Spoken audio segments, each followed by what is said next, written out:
menganjurkan untuk membandingkan. Berarti dari 1, 2, 3 tersebut, Anies seolah-olah nyuruh memilih Ridwan Kamil.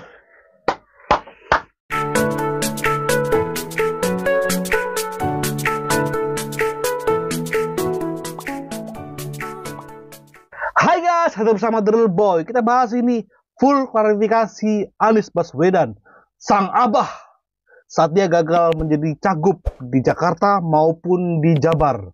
Dari channelnya Mata Najwa. Kita bahas nih, ini dia prediksinya. Selamat datang di Mata Najwa, saya Najwa Shihab, tuan rumah Mata Najwa, dan sudah hadir di studio narasi Gubernur Jakarta periode 2017-2022, Anies Baswedan. Mas Anies, terima kasih sudah hadir ke narasi. Terima kasih sudah diundang kembali ke sini. Yes, Mas Anies, saya mau langsung to the point. Anda disebut belakangan ini ramai karena dua hal. Yang pertama, ramai disebut akan maju lagi di Jakarta lewat PDI Perjuangan, kemudian tidak jadi, dan disebut akan maju ke Jawa Barat, juga oleh partai yang sama, tapi kemudian tidak berlanjut. Saya mau tahu apa yang terjadi sampai gagal 2 kali. Sebetulnya yang mengajukan saya menjadi calon gubernur di Jakarta itu ada 4 partai. Partai Nasdem, Partai PKB, PKS, dan PDI Perjuangan. Dan itu diusulkan oleh DPW, DPD kepada DPP-nya.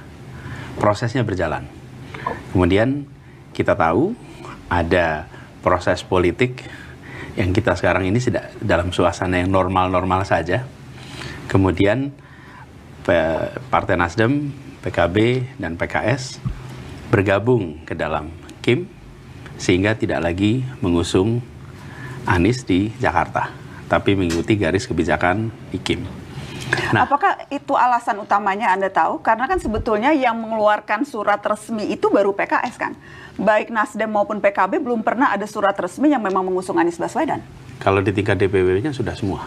Tapi belum sampai pada tahap DPP. Yang baru resmi dan kemudian menarik lagi karena disebutkan tidak memenuhi syarat-syarat tertentu itu baru PKS. Dan Nasdem. Nasdem sudah mendeklarasikan pada tanggal 22 Juli untuk mengusung Anies Baswedan. Nah, kemudian kita tahu bahwa ada pergerakan mereka berada di dalam KIM yang istilahnya KIM Plus. Nah, dengan PDI Perjuangan itu baru muncul sesudah ada putusan MK. Jadi ketika hari Senin pekan lalu, tanggal berapa ya Senin itu? Ketika KIM mendeklarasikan ada 12 partai, kemudian hari Selasanya ada putusan MK, dan sesudah putusan MK itulah baru ada pembicaraan yang serius tentang PDI Perjuangan mengusung, karena pada waktu itu keharusan minimal 7,5% terpenuhi. Jadi, yang memulai perbincangan siapa? Anda yang menawarkan diri ke PDIP atau PDIP yang kemudian mendekati Anda? Jadi sebenarnya kalau percakapan itu obrolan sudah ada. Pada sebelum ada putusan MK, utusan dari PDI Perjuangan adalah Pak Ahmad Basarah, dan beliau ditugasi untuk berkomunikasi. Dan dalam komunikasi itu memang direncanakan untuk tetap mendaftarkan walaupun tidak memenuhi syarat. Karena pada waktu itu kan minimalnya 20%. Ketika terjadi perubahan, maka ternyata bisa mengusung. Lalu terjadilah percakapan itu. Jadi percakapan ini tidak terjadi sebelum ada pengusungan di KIM. Ini baru terjadi sesudahnya. Dan komunikasinya dengan utusan. Kenapa Anda menekankan itu, Mas Anies? Apa hubungannya dengan KIM? Karena proses pengusungan itu sudah selesai. Saya tidak lagi diusung oleh 3 partai. Yang semula DPW-nya mengusung, DPP-nya baik Nasdem maupun PKS sudah menetapkan, kalau PKB belum menetapkan DPP-nya. Dan ketika kemudian mereka memutuskan untuk tidak lagi mengusung, dan kita hormati putusan itu, maka saya tidak lagi berada di dalam status diusung partai manapun. Kenapa saya perlu tegaskan? Saya tidak dalam status diusung partai pada saat berbicara dengan PDI Perjuangan. Tidak. Itu semua sudah selesai. Ketika saya bicara dengan PDI Perjuangan, itu sudah partai 3 yang semula mengusung tidak lagi mengusung saya. Itu perlu tegas. Karena jangan sampai kesannya seperti saya berbicara dengan PDI Perjuangan pada saat masih diusung. Karena Dan kita sorry kalau aku skip, kita juga harus tegas bahwasanya kita nggak boleh menggiring. Misalnya ini dua Yaman lagi berkomunikasi, anak abah sama abahnya lagi berkomunikasi, jangan guys ya. Sebutan Yaman, kepentingan Yaman itu biar milik abah aja. Kita butuh narasi, kita butuh mata najwa sebagai lembaga yang independen, bukan lembaga, media yang independen, kita biarkan dia berkreasi. Kalau dia sudah melenceng, ya kita ingatkan, tapi jangan sampai giring ke masalah dua Yaman, kepentingan Yaman, jangan masalah itu guys ya. Karena biarkan mata najwa dan seluruh kru-krunya bekerja sebagai oposisi dalam pemerintahan ini. Kita clear di situ dulu ya, biar kita bisa menikmati percakapan ini, oke guys ya. Tapi Anies Baswedan menyembunyikan fakta sebenarnya bahwa ada percakapan antara dia sama PKS yang nggak diungkap ya. Bahwasanya kan PKS siap mendukung dia, asalkan dia mencari sisa lagi kursi untuk bisa mencalonkan antara Anies dan juga Sohibul Iman. Itu dia ungkapkan di sini.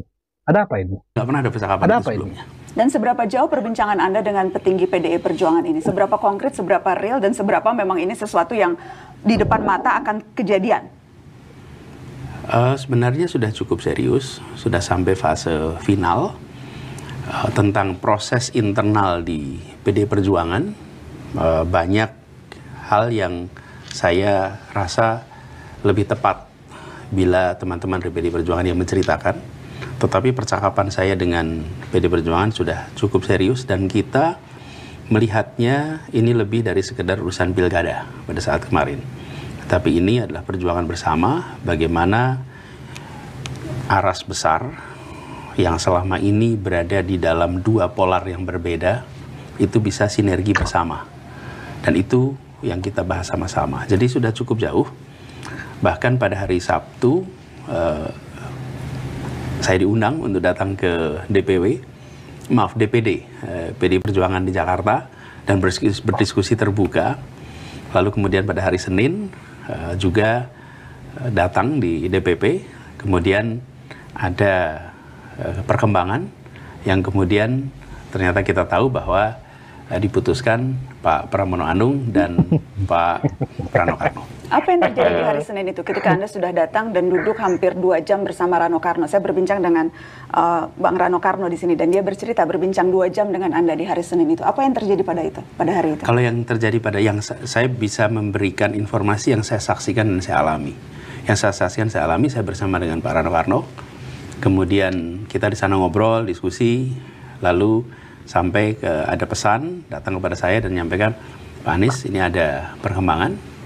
Dan perkembangan baru menyangkut beberapa case-case. Jadi kita tunggu dulu sampai case-case yang sedang dimunculkan waktu itu bisa dikendalikan. Case-case apa tuh maksudnya? Kelihatannya case-case hukum ya. Yang diajukan, maksudnya ketika Anda bilang case-case diajukan, itu diajukan ke? Saya barangkali tidak usah cerita detailnya. Nggak boleh gitu Anies. Case-case yang membuat ini harus dikelola dulu dan sesudah itu baru nanti saya dikabarin. Inilah bahaya mulutnya Anies nih ya. Dia membiarkan narasi case-case hukum sepertinya. Enggak, kita simpelnya ngomong. Masalah Ahok Anies itu belum selesai sampai sekarang. Ada ancaman Ahokers, simpatisan Ahok akan keluar dari PDI kalau mereka mengusungkan Anies. Kita jangan bahas masalah case-case hukum sepertinya.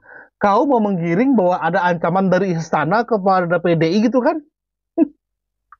Coba anak-anak abah yang percaya itu biar tahu kau Anies.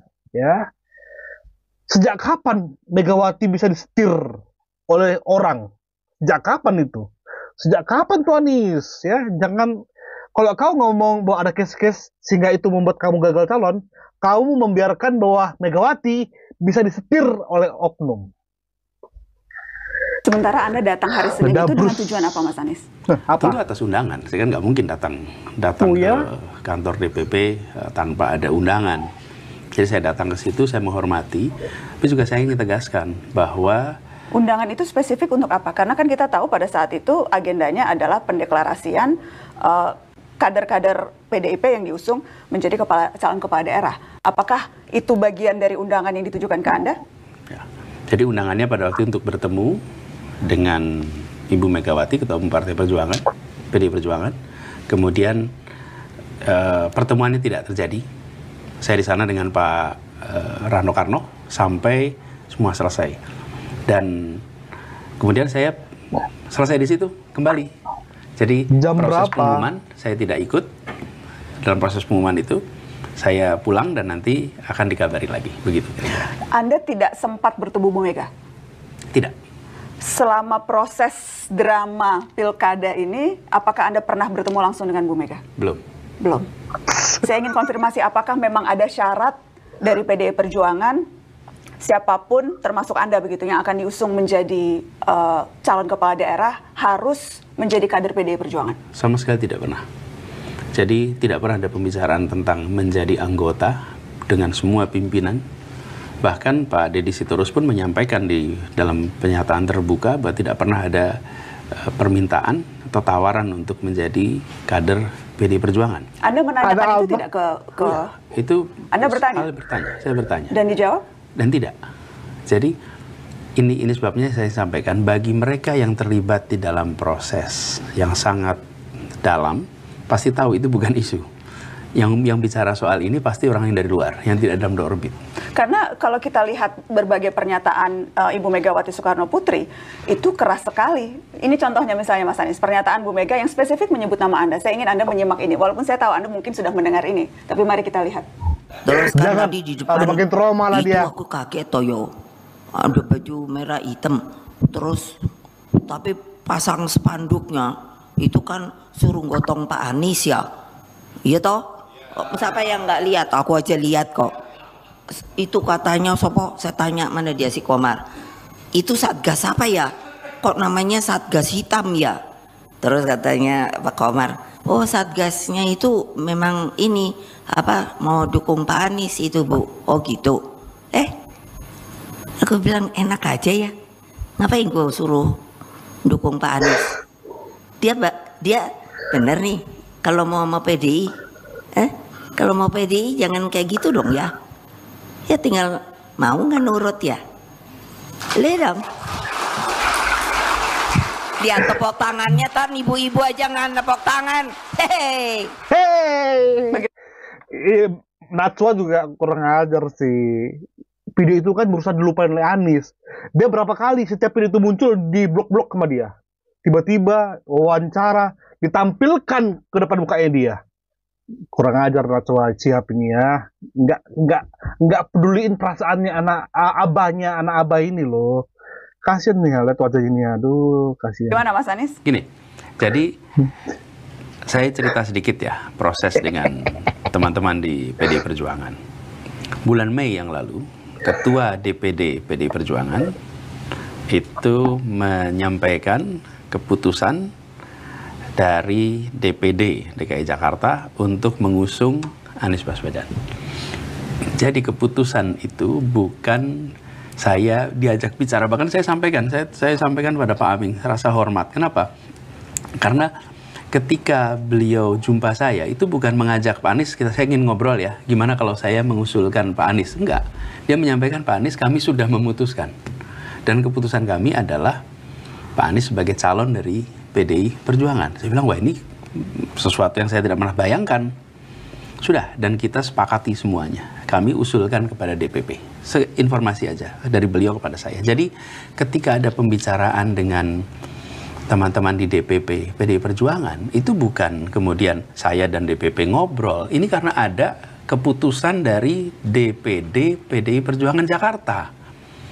Jadi bukan kemudian ada sekelompok orang ngusulin dari luar. Bukan, ini adalah proses internal yang sudah terjadi. Tapi Mas Anies kan sudah jadi rahasia umum, apapun keputusan strategis di PDI Perjuangan itu yang memutuskan dia merupakan hak prerogatif Ibu Megawati Soekarno Putri. Dan kalau kita lihat berbagai pernyataan-pernyataan terbuka Megawati soal calon kepala daerah, kan bukan hanya tentang Mas Anies. Ketika ia mengumumkan kader yang diusung di Banten, Bu Airin yang juga sebetulnya kader Golkar, nadanya pun hampir sama. harus kesan yang didapat adalah siapapun yang diusung oleh partai ini itu harus kader. Ya. Jadi ya kalau kemudian sekarang Anda tidak diusung, ya apakah memang ya dengan mudah orang bisa melihat ya karena Bu Meganya tidak mau Anies Baswedan karena tidak punya KTA, Mas Anies? Saya tidak tahu apa yang sesungguhnya menjadi sebab. Ya. Tapi apapun keputusannya saya hormati. Saya tidak mau berspekulasi. Saya hanya bisa menyampaikan apa yang saya rasakan, apa yang saya alami. Dan yang saya alami tidak pernah ada percakapan itu. Tidak pernah ada pertanyaan, Pak Anies Anda bersedia jadi kader atau tidak. Tanyakan sama Pak Ahmad Basarah, tidak pernah. Tanyakan pada Pak Said Abdullah yang kemudian menjadi utusan saya, tidak ada. Sama sekali. Jadi bagi kita yang ada dalam proses ini, kita tahu proses itu tidak pernah menjadi pertanyaan. Ya, kalau itu ada, maka lain cerita. Nah, jadi sampai di sini saya ingin jawab. Saya akan jawab berdasarkan apa yang saya alami.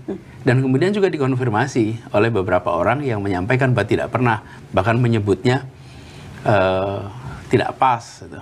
Kalau kemudian dikaderkan dua-duanya, tapi satu dari luar, satu dari kader. Tapi itu keputusannya keputusan di Ibu Megawati tentang keputusan itu. Jadi saya hormati keputusannya, tapi saya perlu tegaskan bahwa tidak pernah ada percakapan itu. Jadi saya juga nggak bisa mengarang gitu, seakan-akan ada percakapan, nggak ada itu. Dan yang terjadi di Jawa Barat apakah kurang lebih sama dari yang apa yang Anda alami? Karena tentunya kan selalu ada dua sisi dari sebuah peristiwa. Enggak, kalau gini. Di Jawa Barat seperti apa, Mas Anies? Nggak ada. Jawa Barat. Jadi Jakarta itu kita bahas. Oke ya, sebelum Jawa Barat ya, aku mau komentar sedikit ya. Berarti intinya kamu kepedean, Pak Anies, Abah. Kamu kepedean. Padahal itu masih tingkat DPD Jakarta. DPD PDI Jakarta sebenarnya untuk mengajuin kamu. Tapi kamu pede banget. Wes, kamu bilang saya nggak tahu. Masalah cagup yang dipilih oleh PDI itu wewenangnya Megawati, itu bukan rahasia umum. Masa sekelas Anies Baswedan nggak tahu masalah itu? Omong kosong. Omong kosong, Abah. Bahas, serius, selesai. Udah selesai. Jadi tidak ada, dan kita tetap ngobrol. Bahkan sampai dengan sekarang juga kita tetap berkomunikasi. Kemudian pada hari Rabu saya ditanya, dihubungi, apakah bersedia bila dicalonkan di Jawa Barat. Dan pada saat itu saya sampaikan rasanya tidak. Kenapa rasanya tidak? Ya, saya ini dicalonkan di Jakarta itu kan karena memang ada aspirasi dari warga Jakarta yang diungkapkan oleh 4 DPW partai. Jawa Barat kan tidak ada itu. Jadi saya jawab tidak. Nah, hari Kamis. Sorry, ini siapa Mas Anies yang kemudian meminta Anda? Saya nggak perlu sebutkan ya namanya, tapi di kontak resmi dari mereka. Kemudian saya sampaikan jawaban itu. Selesai. Hari Kamis muncul percakapan lagi. Kamis siang menanyakan ulang lah gimana situasinya. Dan saya juga bertanya itu seperti apa. Nah, pada saat itulah kemudian rame di media. Nah, ada beberapa hal yang menurut saya gini, saya perlu pertimbangkan. Kenapa? Bagaimanapun juga ini adalah sebuah undangan yang disampaikan dengan serius. Jadi saya sampaikan saya akan konsultasi. Jadi saya konsultasi sana sini. Dan kemudian kesimpulannya adalah saya tetap tidak terlibat di dalam pilkada Jawa Barat. Tapi saya tetap dalam posisi yang sekarang, gitu. Apa saja faktor yang Anda pertimbangkan ketika kemudian memutuskan hal itu, Mas Anies? Satu, saya nggak mau jadi calon drop-dropan. Bukan aspirasi rakyat Jawa Barat. Tidak ada DPW yang mengusulkan, tidak ada rakyat Jawa Barat yang meminta. Kalau di Jakarta, rakyat Jakarta meminta, di survei ada angkanya lebih dari 40-an%. Kemudian di dalam DPW ada 4 partai yang mengusulkan, ada memang aspirasi. Itu satu. Dan bagaimana kemudian Anda memaknai ketika tadi orang yang tidak mau Anda sebutkan namanya ini menyatakan ke Anda ingin mengusung begitu? Ya. Kalau kemudian bukan karena, dan Anda menjawab tidak ada aspirasi rakyat, jadi bagaimana memaknai permintaan yang diajukan oleh... Ya, saya menghormati itu. Kenapa?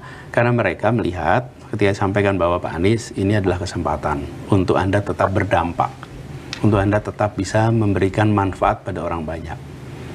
Kami kemarin mencoba untuk di Jakarta, ternyata tidak, maka sekarang kita ingin mencoba Pak Anies, nih Jawa Barat. sebuah kesempatan untuk Pak Anies bisa di sana memimpin, memberikan manfaat. Itu disampaikan dengan niat baik. Jadi tanpa kemudian memberikan penjelasan kenapa yang di Jakarta tidak jadi dan tiba-tiba sekarang menawarkan Jawa Barat. nggak perlu. Tidak perlu ada, kalau buat saya ya, ketika Ibu Mega memutuskan, itu 100% kewenangan ada pada beliau.